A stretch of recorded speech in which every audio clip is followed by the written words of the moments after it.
Hello prieteni, eu sunt Eliza, bine ați revenit pe canalul meu. Astăzi vom face împreună o mâncare coreeană. În ultimul timp am început să mă pasionez de mâncărurile asiatice, în special cele coreene, și mi-am achiziționat câteva ingrediente din bucătăria lor, pe care le găsiți super ușor în Asia Supermarket. Nu este vreo reclamă la acest magazin, însă este unul din cele două locuri în care puteți să găsiți ingrediente coreene și care este destul de accesibil la preț, comparativ cu ce puteți să găsiți în supermarketurile obișnuite. Dar despre acest lucru o să vă povestesc mai târziu, așa că astăzi vom face spicy pork cu orez. Este super simplu, aveți nevoie doar de câteva ingrediente pe care sigur le aveți prin casă, plus carne de porc. Carnea este la alegerea voastră, eu am folosit ceafă de porc, puteți să folosiți spată, puteți să folosiți shoulders, umeri de porc, cred, nu știu cum se spune în termenul în română, cum o se dice. Dar ideea este că se face super rapid și ingredientele mai speciale vor fi parte din sos. Sosul este picant și, spre surprinderea mea, eu nu mâncam până anul acesta nimic picant, nici dacă avea mai mult piper decât normal, însă am fost la un restaurant corean unde am mâncat ceva ce era picant, totuși nu foarte picant, astfel că să fie deranjant, și mi-a plăcut extrem de mult, iar acum acest gust puțin spicy pot să zic că dă dependență pentru că îți stimulează cumva papilele gustative, iar mai târziu mai vrei să mănânci. Eu sunt și gurmandă, sunt foarte pofticioasă dar nu mi s-a întâmplat până acum să am poftă de chestii picante, însă vă garantez că rețeta asta vă va plăcea și haideți să începem!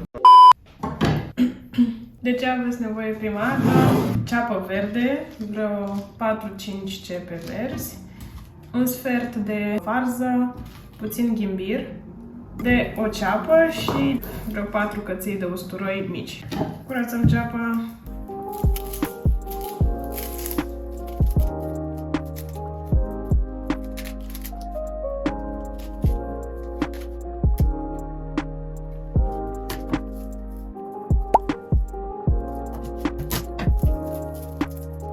Le clătim puțin ca să fie curate și ceapa. Ne mai trebuie un morcov. Și acum vom curăța masa ca să ne apucăm să tăiem legumele. Varză. O tăiem în bucăți medii astfel încât să putem să luăm în furculiță.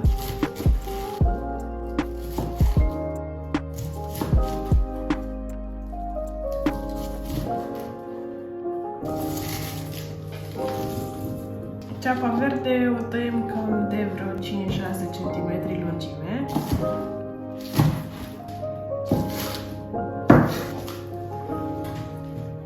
Morcovul îl tăiem în stilul lor, adică o să fie fâșii.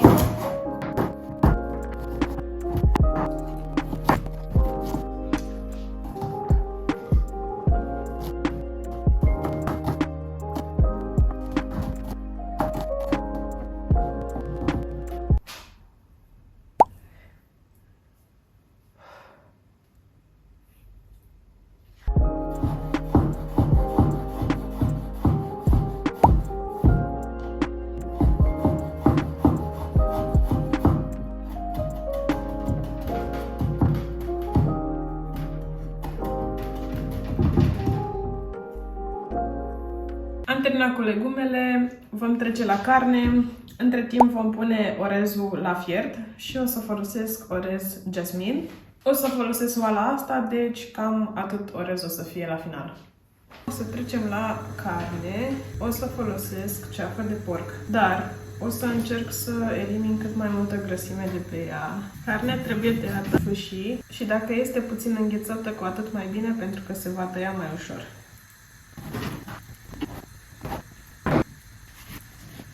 Când carnea e înghețată, am observat că grăsimea asta se ia mai ușor și Poate vă întrebați de ce iau grăsimea, nu e doar o preferință de gust, dar nu este sănătoasă. Și dacă citim și în Vechiul Testament, vom vedea că Dumnezeu le spunea oamenilor să nu mănânce grăsime și este dovedit și medical că, într-adevăr, grăsimea nu este bună, așa că încerc să mă oferesc pe cât posibil. Voi tăia carnea în felii ceva mai subțiri. Partea cea mai interesantă va fi sosul. Haideți să trecem la prăjit. Mai întâi, la prăjit voi folosi o tigaie de genul acesta, un wok. Pun puțin ulei. Și prima dată voi adăuga ceapa, usturoiul și imbirul. Și cu o spatulă de lemn, mereu de lemn, ca să nu scâriem tigaia, voi despărți ceapa și o voi amesteca.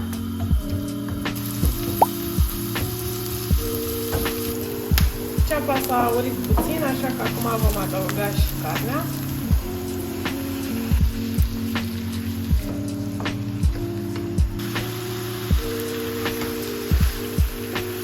O mai lăsăm până se face pe toate părțile. Între timp mă ocup de sos. Știu că asta este partea în care vom folosi tot felul de ingrediente coreene pe care nu știți de unde să le luați. Asta a fost și cazul meu, nu vă îngrijorați, este foarte simplu. Am găsit magazinul ăsta Asia Supermarket, care face și livrări online, iar în București îl găsiți pe Colentina. Are absolut tot ce vă trebuie, de la mâncare coreeană, japoneză, tot felul de ingrediente asiatice și de acolo am luat absolut tot ce îmi trebuie. Așa că, haideți să începem. Prima dată vom folosi sos de soia. Eu am o sticlă de genul ăsta, am luat una mare pentru că în bucătăria coreeană se folosește cam la toate rețetele sos de soia. Vă recomand să luați de la magazinul ăsta pentru că în supermarket am găsit sos de soia de 250 de ml la prețul unei sticle din astea mari, deci este mult mai ok la preț să luați de la ei. Și vom pune cam 30 de ml. Vom adăuga și 60 de ml de apă. Vom pune o lingură de fulgi de ardei iute, coreeni, gochugaru. O lingură rasă. Vom pune și o lingură plină de pastă de ardei iute. Asta se numește gochujang și este nu doar o pastă de ardei iute, are și tot felul de alte ingrediente. O să vă zic ce are. Sirop de zahăr din porumb, pudră de ardei iute, soia. Deci are mai multe ingrediente care dau o aromă specifică. Și este iute, dar dulceag în același timp. Și voi pune o lingură generoasă.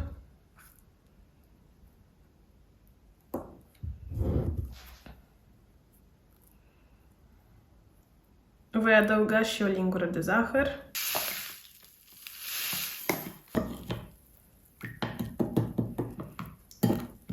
Puțin amidon de porumb ca să iasă un sos mai gros. Cam jumătate de linguriță cred că e suficient. Și puțin piper. Sare să nu adăugați pentru că sosul de soia are sare. Cam așa arată. Nu trebuie să amestecăm continuu în carne, însă din când în când trebuie să mai dăm o gură pe la ea să vedem că nu se lipește. Și cum știm că ea este gata, atunci când toată apa va fi evaporată, atunci vom fi pregătiți să adăugăm legumele. Până atunci mai aruncăm câte un ochi la ea, între timp mai curățăm pe bucătărie, o lăsăm să-și facă treaba. Carnea s-a rumenit, așa că vom adăuga legumele. Vom da la foc mic și vom acoperi totul pentru aproximativ 3 minute. Iar între timp vă voi arăta cum am pregătit orezul așa. Luăm un bol în care punem orez pe care îl vom presa și vom pune pe farfurie.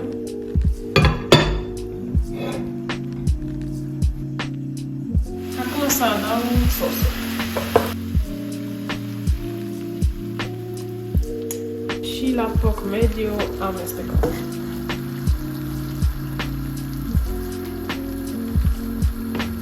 Oprim focul și acoperim pentru încă câteva minute.